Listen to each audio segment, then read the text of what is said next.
राज्यामध्ये परतीच्या मान्सूनचा जोर वाढण्याची शक्यता आहे। पश्चिम महाराष्ट्रासह विदर्भ, मराठवाडा या ठिकाणी देखील पावसाचा जोर वाढण्याचा अंदाज आहे। तर उत्तर महाराष्ट्रात देखील काही जिल्ह्यांमध्ये पाऊस कोसळतोय।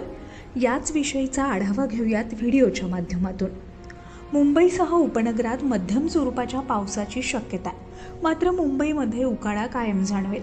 मुंबई, ठाणे, पालघर, रायगड, रत्नागिरी तसेच सिंधुदुर्ग या कोकणातील जिल्ह्यांमध्येही हलक्या पावसाची शक्यता आहे। त्यामुळे नागरिकांनी योग्य ती काळजी घ्यावी असं आवाहन करण्यात येत आहे।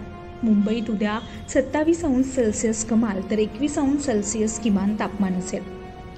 पश्चिम महाराष्ट्रातील पुण्यासह सातारा, सांगली, सोलापूर या भागात पावसाची शक्यता वर्तवण्यात आली आहे। या जिल्ह्यांना पावसाचा येलो अलर्ट जारी करण्यात आला आहे। पुण्यात उद्या 28 अंश सेल्सिअस कमाल तर 20 अंश सेल्सिअस किमान तापमान असेल।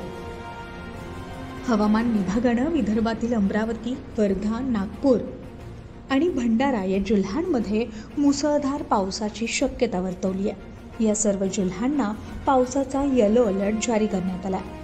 नागपूरमध्ये उद्या 30 अंश सेल्सिअस कमाल तर 23 अंश सेल्सिअस किमान एवढं तापमान असेल।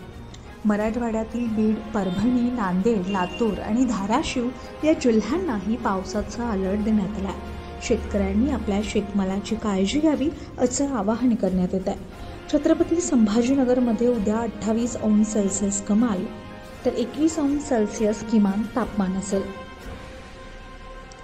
राज्यातील विविध भागात पुन्हा एकदा पावसाचं आगमन होणार असून काही भागांना पावसाचा येलो अलर्ट जारी करण्यात आला आहे। शेतकऱ्यांनी आपल्या पिकाची तसेच जनावरांची काळजी घ्यावी असं आवाहन देखील या निमित्तानं करण्यात येत आहे।